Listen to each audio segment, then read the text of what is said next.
حي على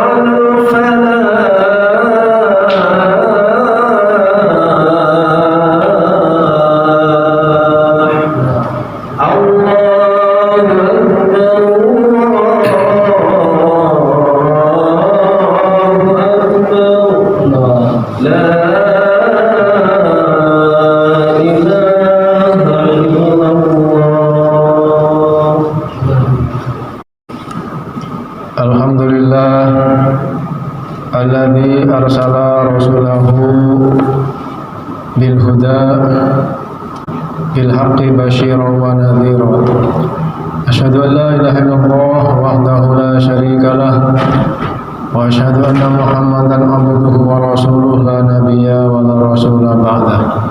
Allahumma salli ala sayyidina Muhammadin wa ala alihi wa ashabihi wa azwajihi wa dhurriyyatihi ajma'in wa man tabi'ahum bi ihsanin ila yaumiddin. Qalu subhanaka la ilma lana illa ma 'allamtana innaka antal alimul hakim. Faqala Rasulullah sallallahu alaihi wasallam, as-salatu mi'rajul mu'minin. Al-hadits. Hadirin kaum muslimin jamaah Jumat Masjid Al-Mu'tawar 2000 yang dirahmati Allah.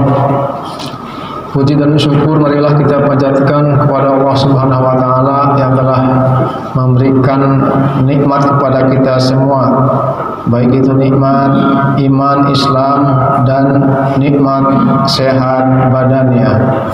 Dengan nikmat sehat itu sampai sekarang kita masih berkesempatan melaksanakan aktivitas sehari-hari, terutama melaksanakan ibadah salat Jumat pada siang hari ini. Yang kedua, salawat dan salam mudah-mudahan tetap terlimpah curahkan kepada junjungan Nabi besar kita, yakni Habibina wa Syafi'ina wa Maulana Muhammad sallallahu alaihi wasallam, beserta keluarganya, para sahabatnya, para tabi'in, dan sekaligus kepada kita sebagai umatnya yang setia sampai akhir zaman. Hadirin jamaah Jumat rahimakumullah, izinkan saya selaku khatib tidak bosan dan tidak lupa untuk terus mengingatkan, mengajak terutama kepada pribadi saya yang dhaif ini, juga kepada jamaah yang hadir di masjid yang mulia ini, untuk terus meningkatkan kualitas iman takwa kita kepada Allah Subhanahu wa taala, yakni dengan cara melaksanakan segala perintah-perintah Allah dan juga menjauhi segala apa yang telah dilarangnya. Mudah-mudahan kita semua ini menjadi kelompok orang-orang yang muttaqun. Selanjutnya para hadirin, masih berada di penghujung bulan Rajab, di mana masyarakat Islam baik di kampung-kampung, di perkotaan, di kantor-kantor, dan di masjid-masjid masih menyampaikan tema-tema tentang Isra Mi'raj. Karena peristiwa ini begitu luar biasa dan begitu dahsyatnya, sehingga peristiwa Isra Mi'raj ini melibatkan berbagai aspek ilmu, mulai dari latar belakang aspek sejarah, melibatkan sudut pandang agama, melibatkan antariksa, bagaimana kehidupan di luar angkasa, karena menurut ilmu alam bahwa di atas ketinggian itu ruang hampa udara. Bagaimana sudut pandang transportasi yang begitu cepatnya. Jadi semua ikut terlibat dalam memandang Isra Mi'raj ini. Tetapi pada intinya bahwa Isra Mi'raj ini hanya dengan iman yang mampu dapat kita yakini, dapat kita percayai, karena akal sudah tidak mampu lagi untuk mencerna peristiwa yang maha besar itu.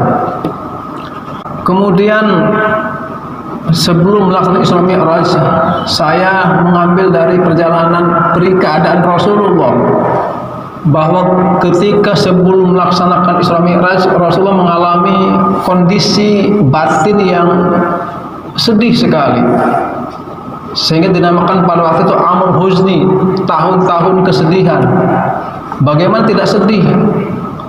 Karena beliau ditinggalkan oleh dua sosok yang menjadi tumpuan hidupnya, dua sosok yang menjadi penyokong dakwah Rasulullah. adalah Abu Thalib, pamannya, sebagai tokoh masyarakat Quraisy yang disegani di lingkungan Arab jahiliyah. Yang kedua adalah Siti Khadijah sebagai permaisuri yang setia, yang menghibur, yang menyokong dakwah-dakwah Rasulullah. Sehingga sangat ketergantungan yang begitu tinggi dalam pandangan Allah rupanya tidak baik.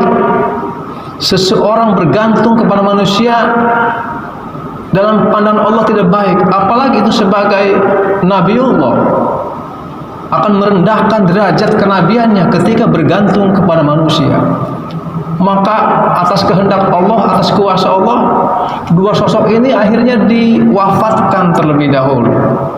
Disitulah mengalami tahun-tahun kesedihan. Tetapi oleh Allah diganti dengan mengangkat derajat Nabi dengan Isra Mi'raj itu.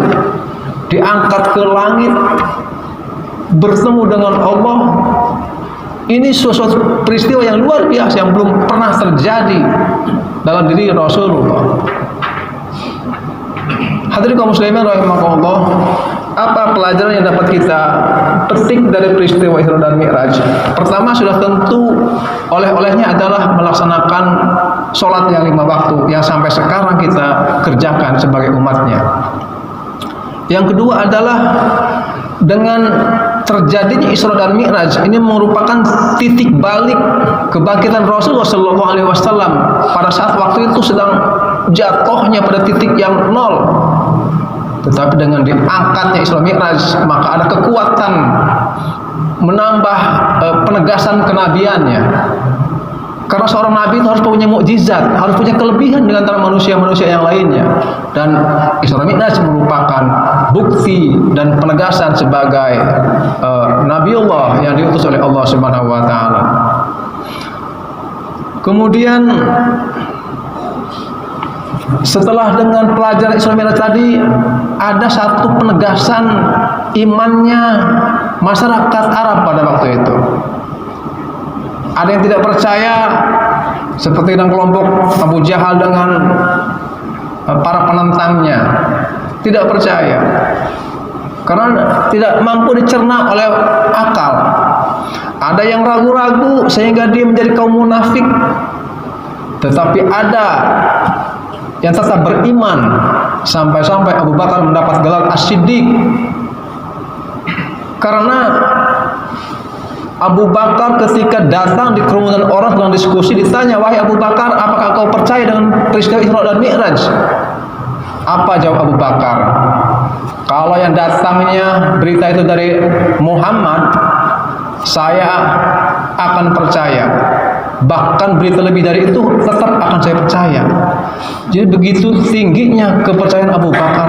Maka kata Nabi Muhammad, "Anta Siddiq, engkau benar." Maka disitulah Abu Bakar mendapat gelar As-Siddiq karena membenarkan peristiwa Isra dan Mi'raj itu. Kemudian pelajaran yang terakhir adalah mari kita menerima peristiwa Isra dan Mi'raj ini dengan keyakinan, dengan keimanan. Karena kalau kita menggunakan dengan akal pikiran, akal kita lemah. Inilah bukti keterbatasan manusia dengan akal ini. Karena bagaimana mungkin perjalanan ke langit sampai hanya sepertiga malam, sedangkan ke Palestina saja 2 bulan dilakukan ketika orang berdagang, belum lagi naik ke langit. Maka inilah atas kuasa Allah. Mudah bagi Allah untuk menunjukkan hal-hal yang di luar batas akal manusia. Oleh karenanya para hadirin, inti daripada penyampaian khutbah kali ini, mari kita evaluasi kembali, kuatkan kembali nilai-nilai sholat kita. Bagaimana sholat kita yang selama ini kita kerjakan, sholat terutama sholat yang 5 waktu. Karena nanti setelah kita meninggal dunia akan dihisab oleh Allah. Yang pertama adalah sholatnya. Awalu mayuhasabu indallahi as-shalah. Bahwa yang pertama akan dihisab oleh malaikat itu adalah tentang sholat kita. Tidak ditanya tentang apa jabatan kamu, berapa banyak harta kamu, apa posisi kamu di pekerjaannya. Bukan itu, tetapi bagaimana sholat kamu. Ketika sholat kita ini rusak, maka akan menjadi rusaklah amal-amal ibadah yang lainnya. Itulah para hadirin khutbah Jumat yang singkat dan sederhana ini. Mudah-mudahan apa yang telah disampaikan dapat diambil hikmahnya, dan jika mengandung kekurangan dan khilafan, ini semata-mata dari pribadi saya yang dhaif ini. Barakallahu li wa lakum fil Qur'anil azim wa nafa'ani wa kum bima fihi min atiwadh-dzikril hakim. Taqabbalu minni wa kum tilawatahu innahu was-sami'ul alim fastaghfiruh innahu huwal ghafurur rahim. Allahumma shalli ala sayyidina Muhammad.